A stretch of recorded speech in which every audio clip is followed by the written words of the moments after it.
Hello and welcome back to the Christian review of the God Delusion. Back in chapter 2, this time I'm going to be talking about its section on monotheism. As you remember, last time its section on polytheism also turned out to be basically about monotheism and specifically Christianity. It was all...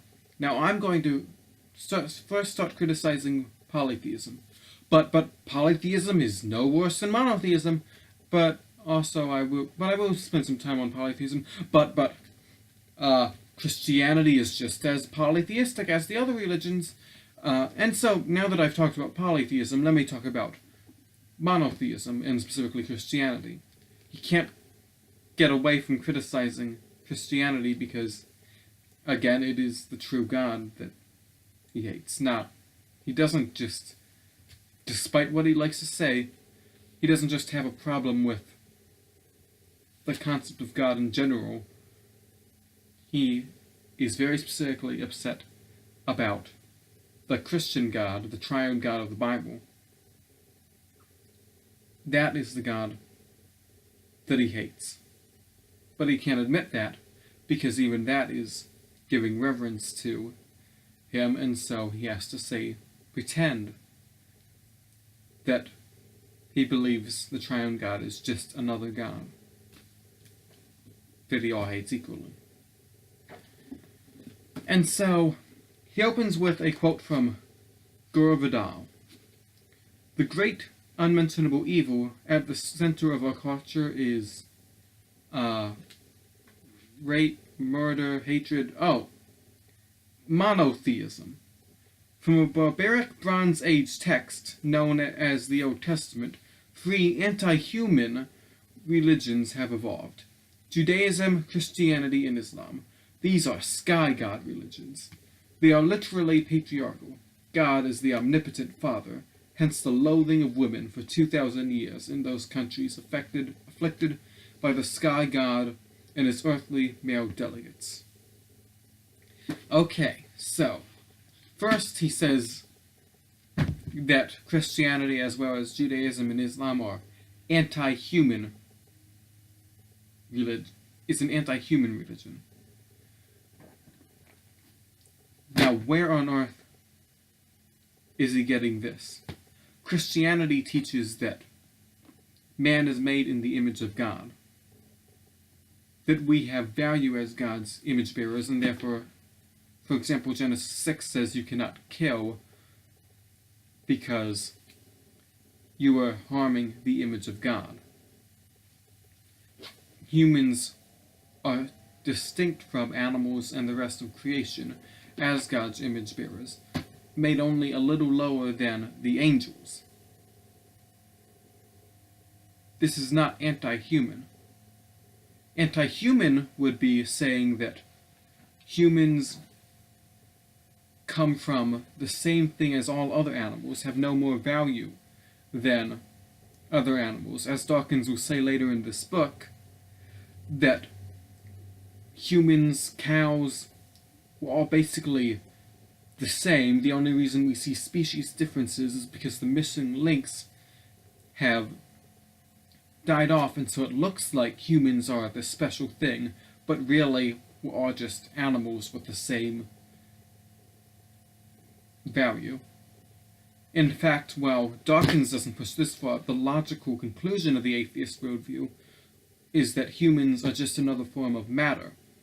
Since there is no spirit, there isn't really even a mind, it's just the firing of neurons, no different than a robot.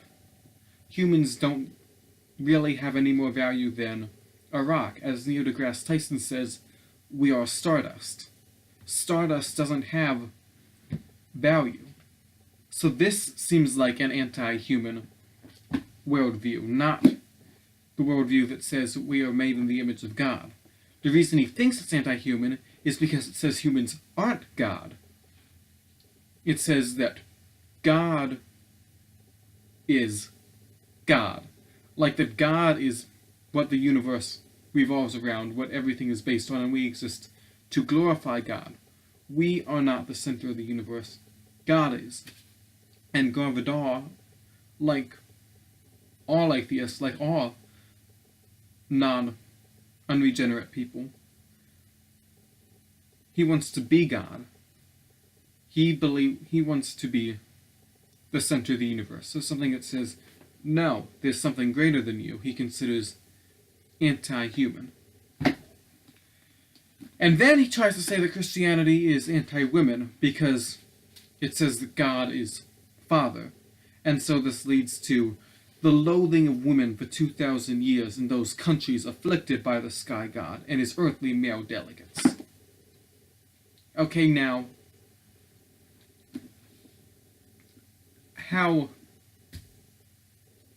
why does he say this? Certainly there have been many documented instances of Christians mistreating women, devaluing women, awful stuff. But is it because of Christianity or in spite of it? Well, there's an easy way to test it. Is this something, as he says, uniquely in those countries afflicted by the sky god and his earthly male delegates? Or do we see it also in countries not afflicted by the sky god and his earthly male delegates? Well, anyone who studies history and other cultures knows that devaluing of women is not something that started with Christianity or even with monotheism. In fact, just the opposite. Women were basically viewed as property in the time of ancient Rome. They had very, very little value. But Christianity came about and said, no, women do have value. There are distinct roles for women and men, yes, but women are just as valuable as men. And that is why Christianity famously was very popular among women in the first century, because it gave them value that their culture didn't have. So Christianity impacted cultures to provide a greater valuing of women. It didn't happen perfectly because culture still influenced it. But to say that Christianity caused the cultures affected by Christianity to be devaluing women just not as much as the other cultures not affected by Christianity is a really bizarre argument. Like, the pagans somehow more Christian than the Christians? This doesn't make any sense even on the face of it. And it has to be said, Gore Vidal is a homosexual. He believes that women are not needed for marriage or for sexuality. That a sexuality and marriage with just two men is just as valuable as between one with a man and a woman. That is the opposite of what the Bible teaches. The Bible teaches that women are essential for a true marriage. So who is really devaluing women? But let's get into what Richard Dawkins himself actually says.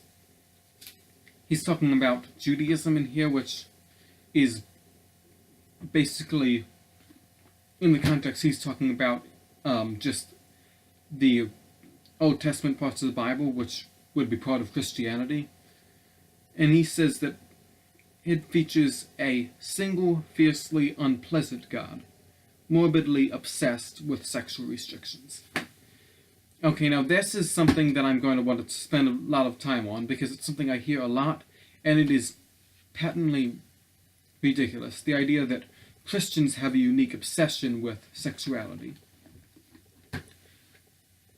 Now, anyone who reads the Bible, goes to a Bible-teaching church, they know the ridiculousness of it. It's not that every part of the Bible is about sex, or that every sermon we teach in the Bible is about sex. That's just ridiculous. In the Torah, there are two main sections about featuring sexual restrictions, Leviticus 18 and 20.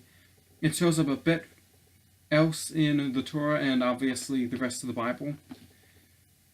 But those are the main sections. Most of the rest are basing it on the commands given in them. And of course, in the model for sexuality and marriage given with Adam and Eve in Genesis 1 and 2.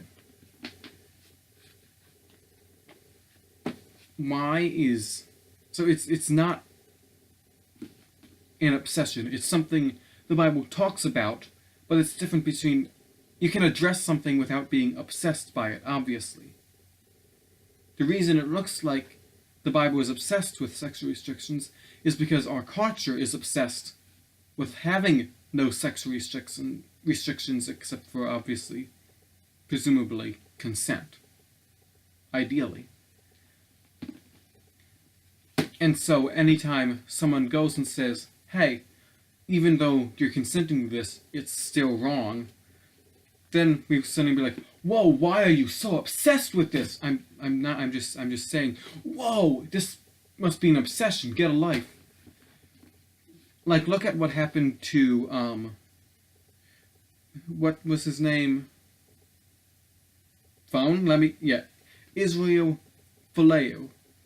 You may have heard of this. He's an Australian rugby star. He posted something on Instagram. It's listed drunks, homosexuals, adulterers, liars, fornicators, thieves, atheists, and idolaters, and it said, hell awaits you. Now this is most likely being taken based on 1 Corinthians chapter 6. Most people did not notice that. And so what it was described as, including in the article that I'm reading it from, as an anti-gay social media post. Now, was this all about homosexuality? No, homosexuals was one part of the list of 8 things. But people looked at that and they were like, wait a minute, that's a list of 8 sins. Wait, one of those things is homosexuality. It's an anti-gay thing. Because in our culture, we immediately zoom in on anything mentioning homosexuality, and suddenly that becomes the whole thing. Of course, what Israel Folau, I'll never be sure I'm pronouncing that right. But what he was doing, he was just treating it as just one of many sins that we all have and that we must be repented of and that Jesus can save us from. That's not an obsession. It's the obsession of other people that got him fired from it. If he had listed 7 of the 8 sins and just left that one out, it would have been totally fine. But because he had to mention that one, well, then he got suspended and described all throughout the news as posting an anti-gay social media post. It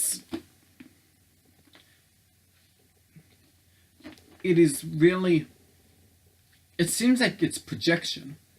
Our culture is obsessed with sex, and so since the Bible occasionally addresses these issues, and Christians today say what the Bible says, addressing the culture of the time, then the sex-obsessed culture looks at us and says, you're really obsessed with this. I mean,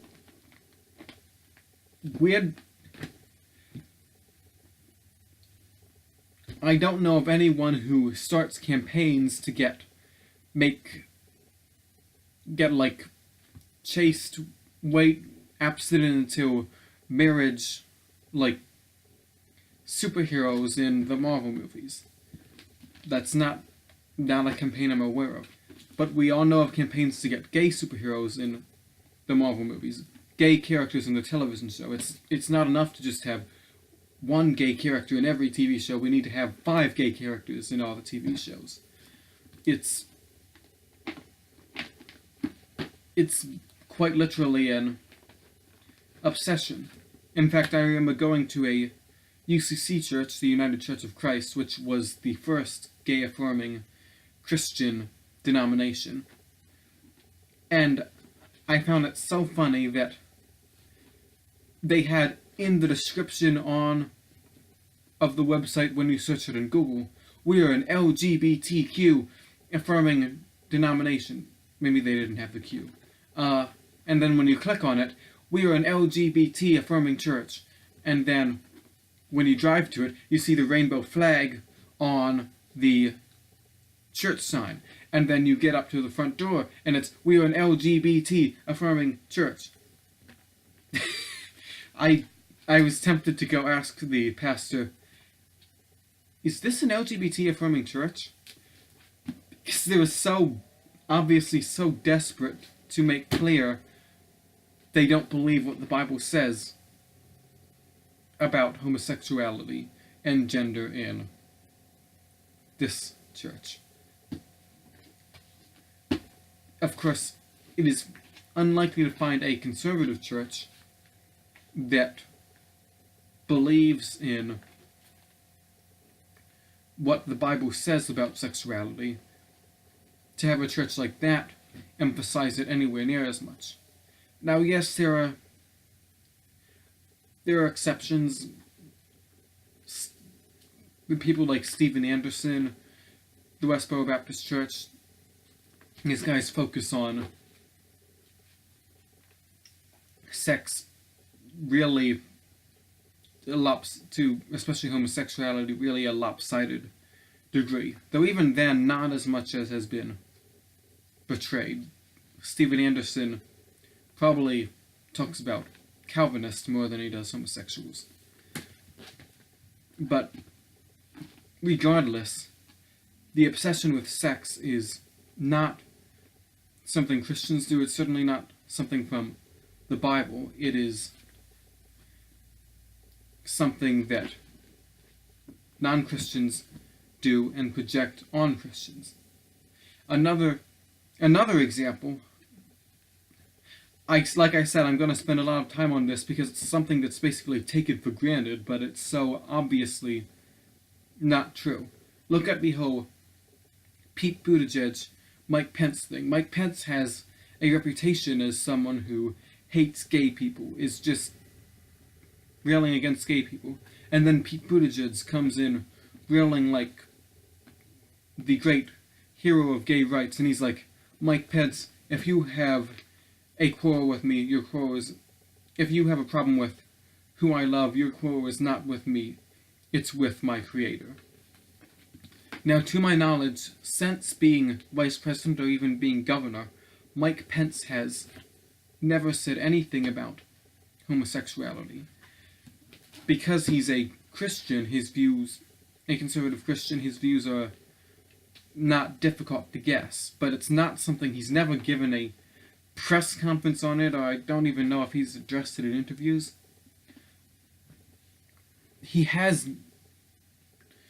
All he did was sign a state version of the Religious Freedom Restoration Act, something that passed almost unanimously in the 90s. It did pass unanimously in the House, almost unanimously in the Senate, and then signed by Bill Clinton. And so he just did a state version of it, and because of that, he's been smeared as the greatest homophobe of all time. And so Pete Buttigieg, he's the one that makes his sexuality the focus of the campaign. He talks about it all the time, always talking like he's addressing this wave of anti-gay sentiment that Mike Pence has done, but Mike Pence is like, hey, I hold to a biblical view of sexuality, but it's not really my position to talk about it, and I don't. But simply because he wants to let people who disagree with the sexual revolution live their lives, that's considered an obsession. Okay, I can give like 10,000 more examples, but I think you get the point. Christians generally treat this as just another sin. the modern culture treats sex as the part of your identity. It's the culture that identifies same-sex attracted people or people in same-sex attracted people as gay people. Christians would just call that same-sex attracted people. If we use the term gay or homosexual, it's referring to people who actually engage in those activities. The same as an adulterer is someone who engages in those activities. And of course, the looking with lust is involved in this, both for straight and gay.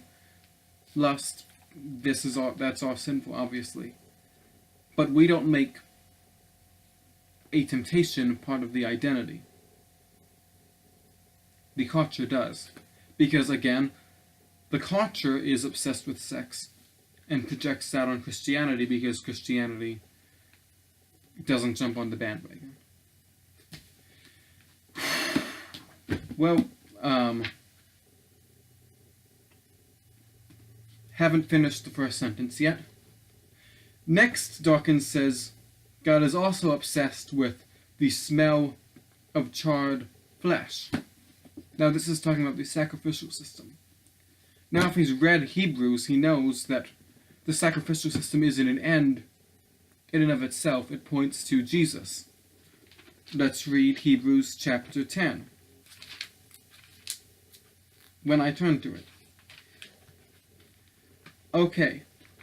For since the law has but a shadow of the good things to come, instead of the true form of these things, it can never, by the same sacrifices that are continually offered every year, make perfect those who draw near. Otherwise, would they not have ceased to be offered, since the worshippers, having once been cleansed, would no longer have any consciousness of sins?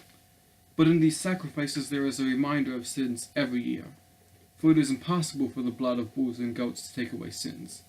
Consequently, when Christ came into the world, he said, Sacrifices and offerings you have not desired, but a body have you prepared for me. In burnt offerings and sin offerings you have taken no pleasure. Then I said, Behold, I have come to do your will, O God, as is written of me in the scroll of the book. So, the sacrificial systems was never an end in and of itself, which is why they had to keep making sacrifices. It was to point to Jesus, who would be the final sacrifice, truly taking away the sin of the world. And then the sacrificial system was done. God isn't obsessed with charred flesh. He had to judge sin. And if he has to judge us, he will. But he wants to judge his Son as a willing sacrifice instead, so he can extend grace to us all, so that we can get the righteousness that Christ presented, and not pay the punishment for the sins that we did. But of course, who expects Dawkins to actually understand the Bible? And then he says that God is obsessed with the exclusiveness of his chosen desert tribe. Okay, again, try reading the Bible. What about Ruth? She was not part of God's chosen desert tribe. She was a Canaanite. But she was part of the line that led to David, the greatest king of Israel, and eventually led to Jesus, the King of Kings, and, the whole God in flesh thing. Or the Rahab the prostitute, also a Canaanite, but because she was willing to join in the covenant community, she was spared the killing of the Canaanites that people like Dawkins likes to point out as genocide. And also, let's not forget the hundreds of prophecies throughout the prophets about God proclaiming the gospel to all nations, not just to the Jews, but God's kingdom will extend to the Gentiles as well. Now, the Jews would often view this as meaning that God would let the Jews be king over the Gentiles. But that is not what the Old Testament actually said. And we see this in the fulfillment in the New Testament when Jesus went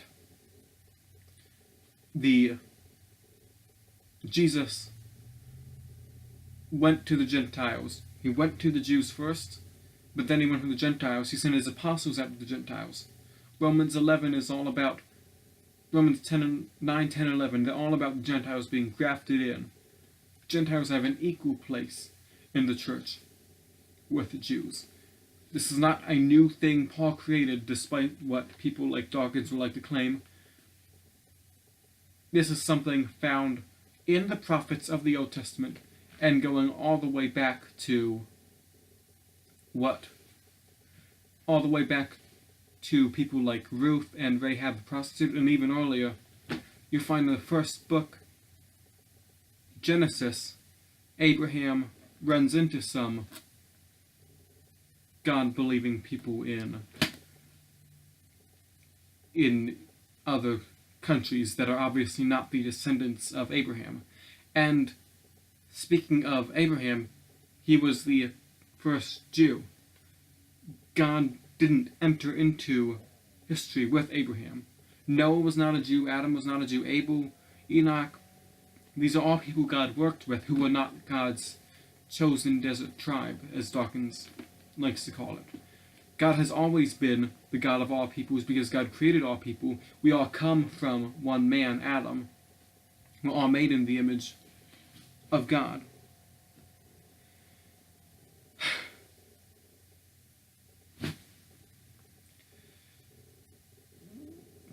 But yeah, besides that, Dawkins is totally correct.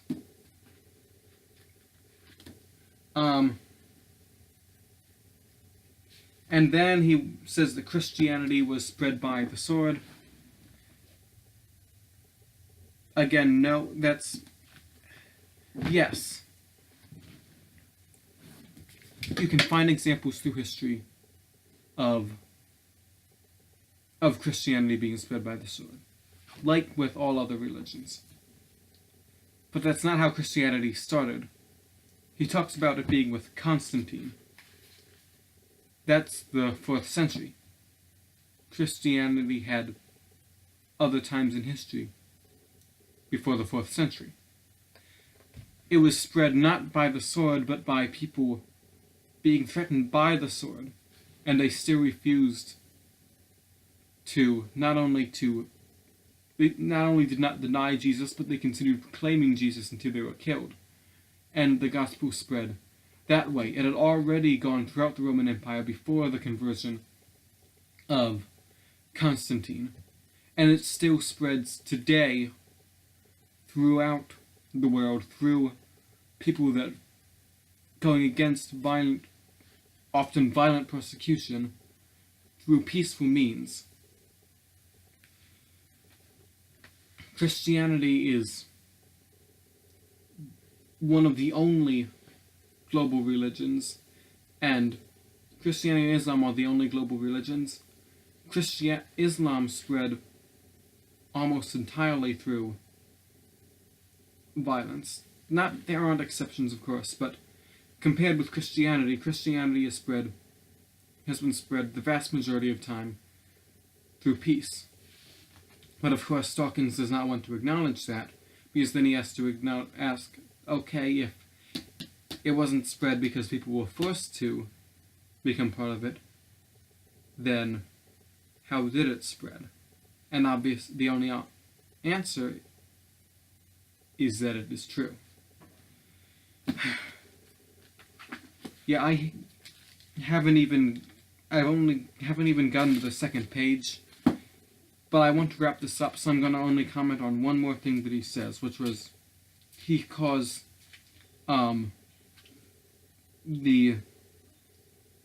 says that compared with the Old Testament's God, the deist God of the 18th century Enlightenment is an altogether grander being. And he says specifically because he's loftily unconcerned with human affairs. How is that a grander God?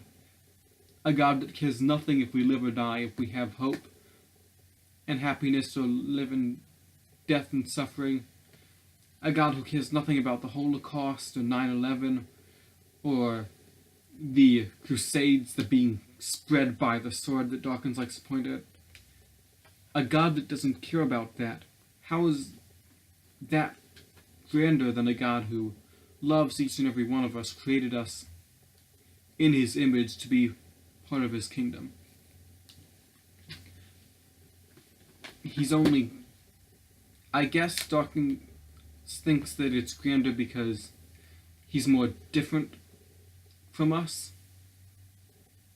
which is really ironic because he spent this time criticizing God for being different from us. But we are made in God's image.